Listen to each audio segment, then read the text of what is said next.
Atomos is getting into headphones, PTZ cameras, and wireless video transmission, and they're also introducing ATOMOSphere, a cloud service for their existing users. You're watching CineD, supported by B&H and CVP. Hi guys, here from NAB 2025. I'm here at the Atomos booth with Peter. How are you doing? I'm good. How are you doing? Also doing well. Last day of the show. We're all a bit tired. Hope you don't see it at home. Yeah, tired legs and back are all giving out now. We have to walk a lot of steps here. We're just talking about that. Everything is very spread out here. But let's get back to Atomos. So you guys seem to be expanding into a lot of different fields around the camera now. Yes. So why was this decision made? I mean, people still might know you as the monitor recorder company, yes. But I think you're going a little bit away from that, right? Yeah, so we still are the monitor recorder company, but we know that we need to fill the ecosystem in and around that. So we're bringing more solutions for people to add to their cameras, add to their workflows, help them increase production value, and also to be able to back up and share their work in cost-effective ways. So, I mean, we are standing in front of the computer now. I mean, you introduced your cloud services, I think, already 1 or 2 years ago? Yeah, so previously we announced some of our production cloud services to do, live vision switching on the cloud and things like that. This year we have an expansion to that, which is ATOMOSphere. So ATOMOSphere is basically an account that hundreds of thousands of existing users will get for free as of NAB. So when they log in, they'll get an ATOMOSphere account, which gives them 20 gigabytes of cloud storage, which allows them to do camera-to-cloud workflows, backup, share, archive, collaborate from any camera to any workflow. So not only can you upload from Atomos devices, but you can also upload camera files directly from your camera. You can upload files you may have recorded on a different recorder. Work with different people in your workflow. You might be sending it to people back in your office or your studio, or collaborating with someone on the other side of the country or the other side of the world. So it's designed to be flexible, open, and affordable. Cool. So you said it's free to enter for anybody who has an Atomos product. So which Atomos products to get? If you've bought anything from Atomos, you'll be in our. When you go to register your product, you'll be said, "Here's your free ATOMOSphere account," and you can start using it straight away. Awesome. Can you show us what it's like? Yeah, I can show you a little bit. So maybe to start off with, we'll start off with the top here. I've got a Shogun up top of this red camera, and if I was to record, like if we were on studio or on set, we'd be recording. As I record into here, it's also uploading directly to my ATOMOSphere account. So I'm actually getting the file directly uploaded into here. Awesome. So it already starts the file before you end it, right? It's already uploading as you're still recording? That's right. So it's already uploading and it's already recording. So you can basically keep working on set, and your team can be seeing those files and start their editing or start giving comments or sharing with your client or whatever it is you need to do. Very cool. So basically, yeah, like a built-in cloud service with the products. Very nice. There's also feedback functions, you said. So what you can also do, so once you have those clips open, you can then view them. So you get the viewer right here, and then you can make notes. So you can say, okay, this is the take I like, for example. Submit a comment. So that could just be for yourself, or you can then open up actions and then share that file. So you could be sharing that with your team. You can collaborate with different members of your team, or you could just send it to your client and as simply as type in their email address, and then they'll be sent a link where they can review that clip, they can approve it, they can make comments or even download it. You can also assign permissions. So if you want to, when you're sharing, you can tell it, do you want to let them be able to download it? Do you want this file to have a password? A good, simple set of sharing tools. It's designed to be enough tools for people to be able to get their job done. Obviously, this is nowhere near as expansive as something like Frame.io. We still work very closely with Frame.io and Adobe, and if you're doing big projects and you're working with studios and agencies, you need that level of sophistication approval. Obviously, you can connect to do all that, and we encourage you to do so, but if you need something simple and just an easy way of sharing, this is a great way of doing it. Cool, and basically I'm uploading proxies, right?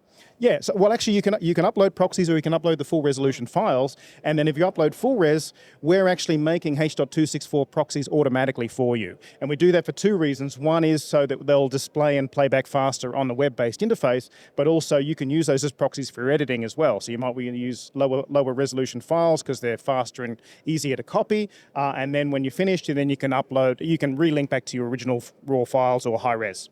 And I guess when you run out of the 20 gigabytes, you have options? Yes, when you run out of 20 gigabytes, I hope you'll buy some more storage from us. So it starts off at $10 a month, it's about half a terabyte, or $15 a terabyte moving forward. So you use as much space as you need, and if you have a project, you say you need 3 or 8 terabytes, you can upgrade to that, and then if you're finished and you don't need that space anymore, you can also downgrade your plan.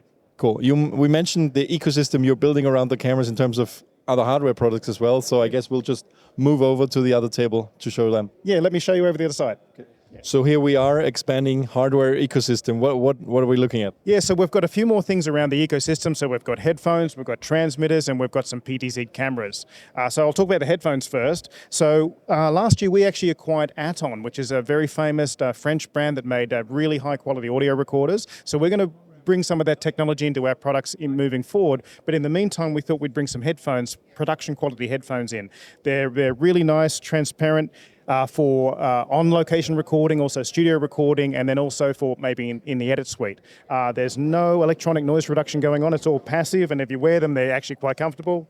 And quite good noise cancelling just naturally based on the way that the padding works. The other design is actually quite interesting because it also has multiple inputs. So you can use a standard, phono size jack, or you can use the 3.5mm just by putting it into the other side of the connector. So you don't have to use adapters, direct wired, high quality, good production headphones. The second thing I want to talk about is the PTZ cameras. We actually have 3 new PTZ cameras, a HD 20 times zoom and 2 4K models, one with a 12 times zoom and the other one with a 20 times zoom. Now we're kind of given them a cute name called AI because they've sort of got some built-in motion tracking. The reason we brought these cameras in is to help influencers and small video production companies, or whether you're a school or a house of worship, to be able to set up multi-camera productions within your environment.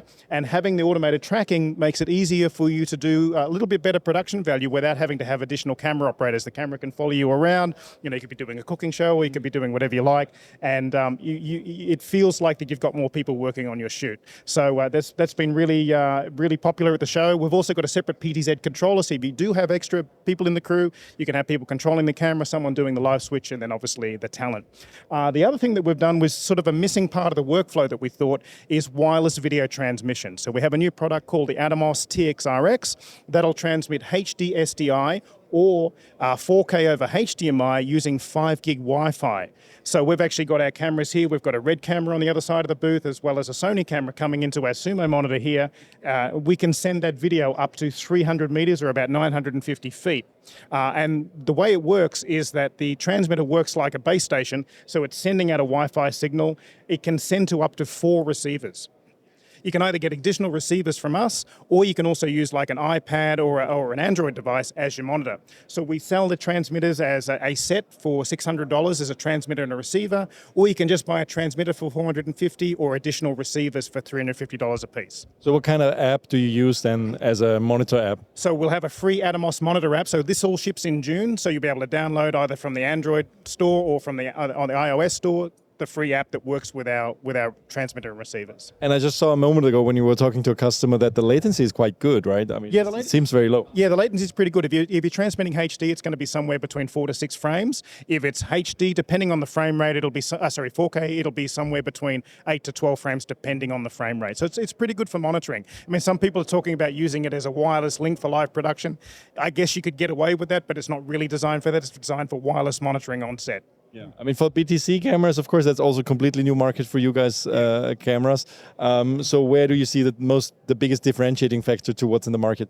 Well, we saw a lot of our users using their expensive DSLR camera and mirrorless cameras trying to do live production, and it's expensive for them to add more of those cameras into a multi-camera environment in some cases. So maybe they can use one of their good cameras as sort of your main wide or your main camera, and then add these cost-effective PTZs around to make it more cost-effective. And we're trying to get a good quality sensor that matches those cameras quite well. We're using Sony sensors in our cameras, and as you can see from the multi-view here, the colors actually match up quite nicely, and it's a good cost-effective way for people to increase their production value. So Atomos really reaching their tentacles in different areas. Where do you see Atomos in a couple of years? Well, I think we'll continue down this road. I think, obviously, with the acquisition of Atom, we're going to do more things in the audio space. We've got headphones now. We want to try to be a bit more active in the live video production space, but also continue to take care of our core user base. So, using, HDR recording, high quality monitoring that's all calibrated, and the camera to cloud workflow. So we just all see all these things as part of a larger ecosystem. The important thing about Atomos is that we know that people are going to use different cameras, different workflows, different editing systems, and we want to make sure it's easy for people to move between those different equipment and different workflows on a job-by-job basis, because that's the reality of the industry. You have to move based on what the requirements of the project is. Awesome. Thank you, Peter. I think that was a good comprehensive interview and with a good overview. Thanks everybody for watching. Stay tuned to CineD for a lot more from NAB 2025, and don't forget to hit like and subscribe. Thanks.